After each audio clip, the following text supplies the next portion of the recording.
Well, today I realized that it's been about 3 years since I released a tour video from my off-grid cabin here in Alaska, and I've got 220,000 new subscribers on the channel since then. So I thought it would be a good idea to show you guys around, give you a tour of the cabin, the various outbuildings, talk about my property, talk about what off-grid even means. Also give you guys an update on my injured leg.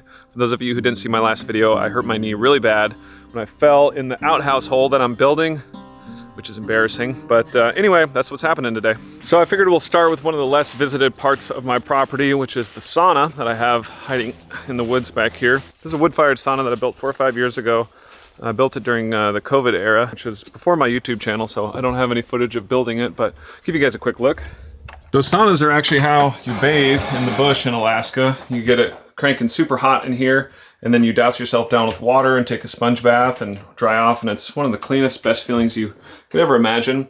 All cedar inside of here. There's a bench for a few people if you need. And yeah, just a nice little Harvia fired wood sauna stove, and the hearth that's all made from river rock that I gathered from the local river. Still unfinished. Obviously I need to finish up the floor and some of the trim on the windows around the edges there, but yeah, got a little light in here. It's where I relax, but it's also where I wash. So I know a lot of you think it's crazy to have a sauna as a place to wash, but basically you sweat really, really hard, and then you splash yourself down with clean, cold water and wash off like sponge bath style, and you get really, really clean. That's how that works. As you guys can see, fall is in full bloom around here. It's late September, and the leaves are starting to drop off the trees pretty rapidly now. So in a couple of weeks, there won't be any yellow left. It'll just be bare trees and then snow right after that usually. So here is the outhouse that I am currently building and hurt myself in about 3 weeks ago. So in case you missed the last episode, I was shooting in nails on that wall, and I stepped into the hole that I dug for the outhouse, which is, it's not used yet, obviously. And I went down, my whole body weight went down in the hole, but my left leg stayed on the deck, and it just went totally sideways from the knee down. Instead of going forward and backwards like the way your knee is supposed to, my leg went sideways, and it was extremely painful and damaging. I tore my MCL and I tore my LCL. The worst tear was in the MCL, it turned out. And yeah, I'm still recovering from it. I'm limping pretty bad. I've been on crutches and a knee brace and basically down since that happened. I haven't got to do anything fun or productive, and I walk really gingerly, and it still hurts pretty bad when I do just about anything. So I actually have a follow-up appointment this Wednesday because it's been 3 weeks and it's still not healed right, and I'm not able to use it fully at all. So we're gonna do an MRI and see what's going on. Hopefully I can avoid surgery, but I'm not positive I can. So anyway, that's been a really big bummer, and it's honestly been pretty depressing. I'm not used to having to hold still for a long period of time. Anyway, that's why I'm doing a tour video today, because I can't make anything better for you guys. So that's what we're doing. But Norm's here. All right, so we'll check out the main cabin here in just a second, but first I wanted to show you guys the bunkhouse cabin that I built about 2 summers ago. It's by far my most popular YouTube video, the start to finish video building this. It's a 10 by 12, just a really simple bunkhouse for when guests come out to stay. We also put our baby out here when she's not sleeping well because it's quiet, and we have a baby monitor that we keep tabs on her, so it's all good. But yeah, we'll give you guys a look around. So I've got these 2 log bunks that I built, and then the little couch actually pulls out into a bed as well.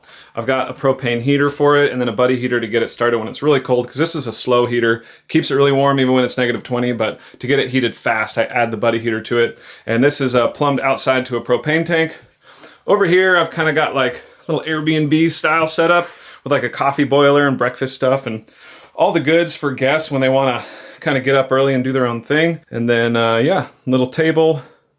Like I said, those bunks are made out of log. I built those when I did extensive videos on building this thing, so I'm not going to go into it too much right now. If you guys want to check it out, you can look at those build videos. But like I said, just a place for guests to stay and a place to put the baby when she's not sleeping well. All right, so we'll mosey on over here. Back there is my current outhouse, which I found out is actually on my neighbor's property after it got surveyed recently. I thought the property line was farther back, but it turns out it's right in front of that outhouse. So that's why I'm building a new one. It's just an old, crappy outhouse. No reason to go and show you that. It's just a place to go to the bathroom. So anyway, that's what we're using for now. This is my tool shed. This is one of the very first things I built out here, because you definitely want to have a tool shed when you're building a cabin. And it's a little messy and unorganized right now because when I hurt myself, my buddy Steve had to put all my tools away for me, and he just was such a saint, and he just put everything away and got it out of the way for me, but it needs to be organized. Over here's my wood shed. This I built around the same time I was building the bunkhouse. It was during that same summer.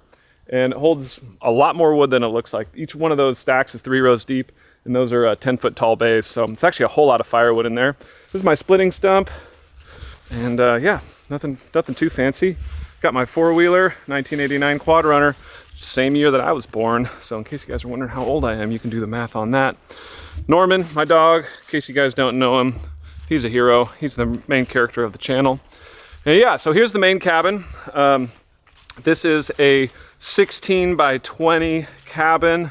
It's got an 8-foot porch coming off the front with a 212 pitch for the porch roof.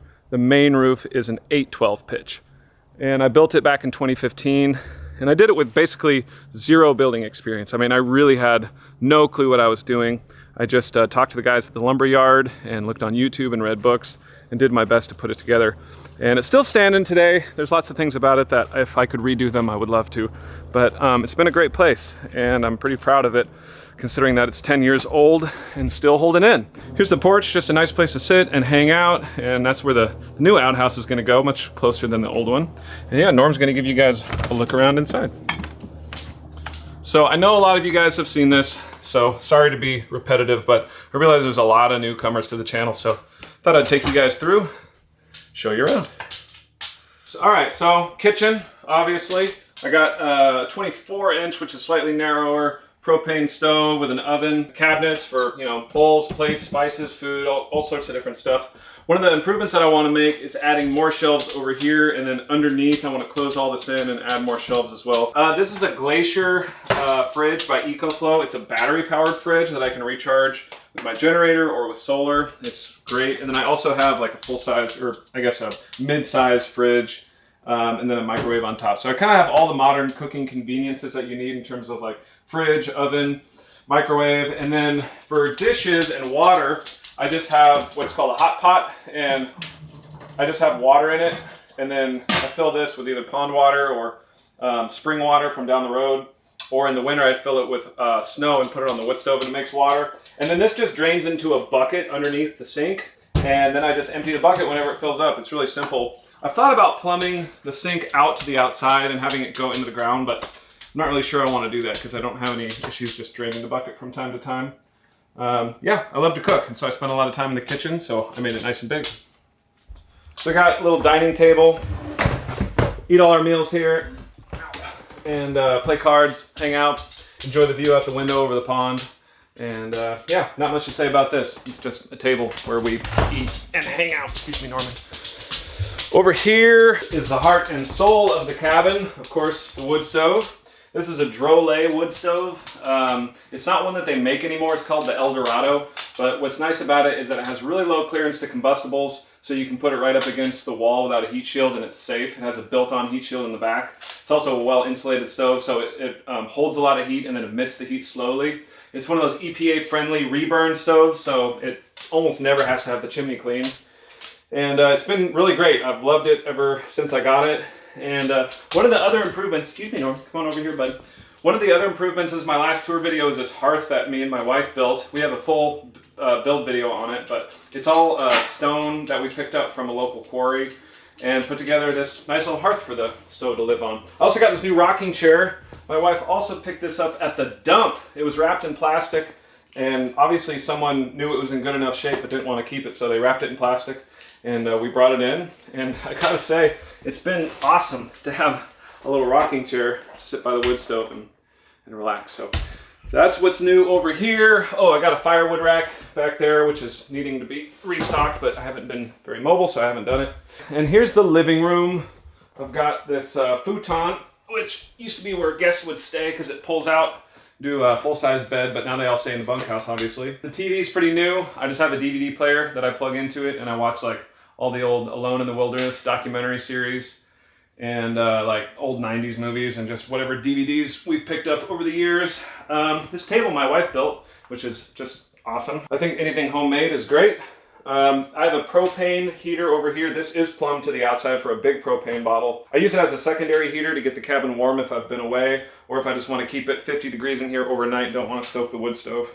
So going up the stairs, we have an 8-foot loft. It's the full 16 feet wide by 8 foot deep, and it's plenty big for all of our like bedroom needs. I've got a queen bed up there, and keep all of our clothes and different things like that. It's kind of messy, so I'm not going to take you guys up there right now, but there's a window up there and a table and all of our charging stuff and clothes and things for the baby. So that's what's up in the loft. So obviously you guys have noticed that I do have electricity out here. I've got lights on and a microwave. And I still refer to my property as off-grid. And so I just want to take a second to talk about what that means. I'd really like to hear from you guys in the comments section what you guys consider to be off-grid and where the line in the sand is. To me, it's always been a really simple definition, and I've used it as such, which is you're off of any kind of utilities grid. I own about 2.5 acres of land here, and the rest of it backs up to state land. So it's just wilderness out this direction. If you guys know from some of my other videos, the road coming in here is starting to get developed with more driveways. There still isn't anybody there, but there is development starting to happen nearby. I'm about an hour and a half from the nearest grocery store that I can get fresh produce at, and it is road accessible to get to my property, at least in the summer. In the winter, I can get really close. And I just have always thought that off-grid meant that you don't have electricity coming from the grid, you don't have natural gas, you don't have running water. So everything out here is all self-sufficient things that I've brought onto the property. It seems to me that some people think that off-grid means that you're like subsisting off only natural things and you're like in the total middle of nowhere, like wearing nothing but like rags and oil lamps, and that if you use electricity or gas or propane or anything from the grocery store that comes from any sort of modern convenience, that you're no longer off-grid. And I actually don't think that anyone in the entire world is truly living up to those standards where they hunt all of their own food, don't use a single modern convenience. Because like even the clothes that you have, or what about the knife that you use to hunt with, that the metal was forged from something? Like we're all benefiting from society in some way or another. So I guess I'm not really sure what people mean when they say off-grid. What I mean is simply that you live off the utilities grid. Everything out here at the cabin is self-contained. I do have propane, gasoline, and electricity. So I'll show you guys my electricity setup over here. For years, I powered my cabin with a 2,000 watt gas generator, and it would just run all the time. But recently I've switched over to these EcoFlow power stations, which I know I've talked a lot about, but EcoFlow actually just sent me an entire new line of the Delta 3 series, which is crazy. I didn't ask for them. They just sent me literally 3 new power stations. And so I'll show you guys those real quick because they are a big upgrade from my old ones. So over here in the corner is where I keep the electricity ins and outs for the cabin. So these power stations are essentially like big battery banks that you can plug electricity into and also have it be charged from solar, or in my case, a gas generator. I do have a small solar panel, but it doesn't work very well. You can also charge them with like DC and different things like that. But basically this will power everything at my cabin and then some. I think it's about a 3,000 watt generator equivalent.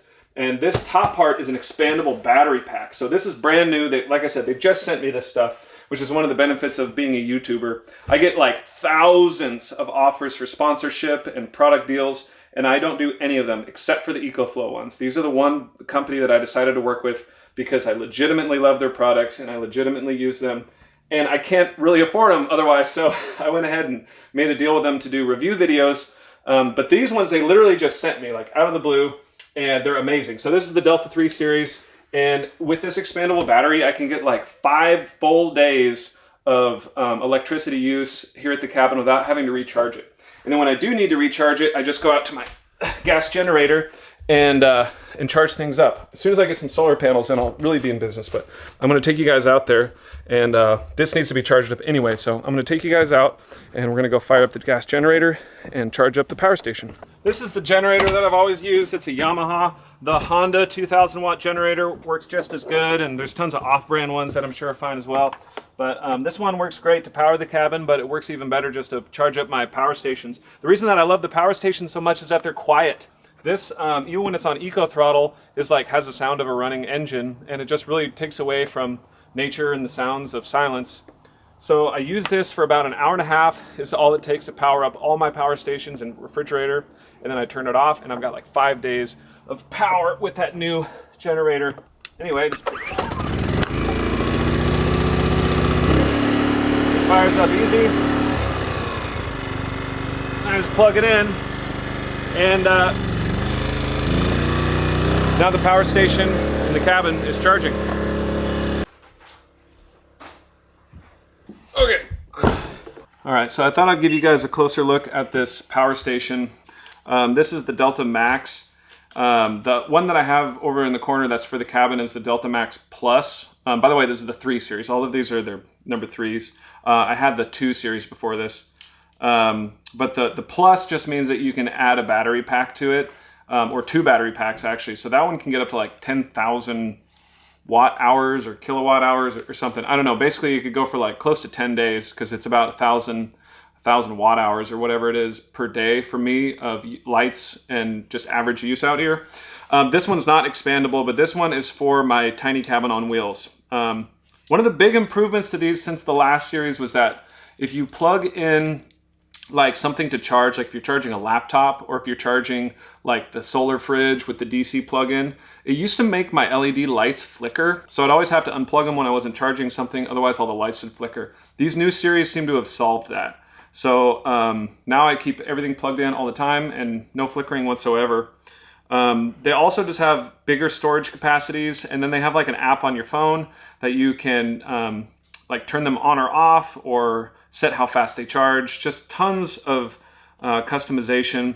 They're also really, really quiet, these new ones. So when they're charging or discharging at high levels, they don't make any sounds. In fact, I don't even know. I guess there's fans on the front here. The fans used to be on the side, but the only thing I don't like about these new ones is that all the plugs are in the front, and the way I have my electricity set up is the cable that comes in is really short because I drilled a hole in the bottom of the cabin floor. And so on the old ones, the plugs were in the back, and so I just back it up in there and plug it in.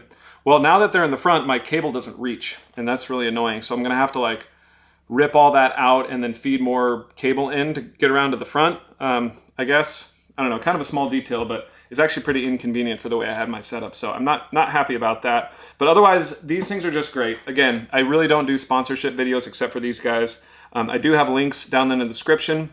I think they have discounts because of my affiliate code or whatever it is. I get a small percentage of something if you guys do buy from there, but I really don't care if you do. I'm not encouraging you to go do it. I'm just putting this out there because these are the products that I use for off-grid living, and I really believe in them and love them. So that's why I share it, and that's also why I don't do any other product placement deals whatsoever. People seem to think that every product that I share in my videos is like secretly an advertisement or a product placement, and I promise you that it's not. Like my coffee dripper and my axe and my kettle, I don't work for any of those companies. They're just the things that I use, and people ask about them all the time, and so I share with you guys what I have and what I use and how I like to use it. So anyway, that's my electricity setup. A lot of you have asked about my internet, and here's how I get internet. I just use my phone, which does have signal out here because of these things called satellites and cell towers. And I'm able to get a hotspot on that. So all the internet browsing I do is through a hotspot with a cell phone. I have looked into getting Starlink, but so far I just haven't needed it because I don't use a ton of internet, and it's been perfectly fine just using my cell phone with a hotspot. So this is the other power station that EcoFlow sent me. It's their biggest and baddest unit. It's the Ultra.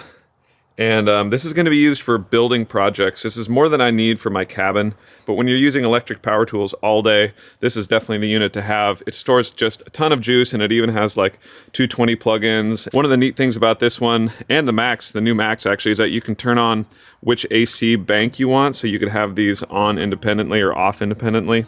Well, anyway, guys, that's about all the time I have for today. My wife and daughter are on their way back to the cabin, and I try to film when they're not here. She prefers not to be in the videos, so it might seem like they're never here, but really I just film very selectively when I have the opportunity to be alone. She's okay with being in some of the videos, but just kind of prefers not to be, especially with how the channel has grown recently. And of course, we're trying to keep our daughter's anonymity with these videos. We don't release any information about her, and there's good reason for that. I'm sure you all understand and respect that. So anyway, it's just me and Norm right now, but we've got to hang it up and prepare for their arrival.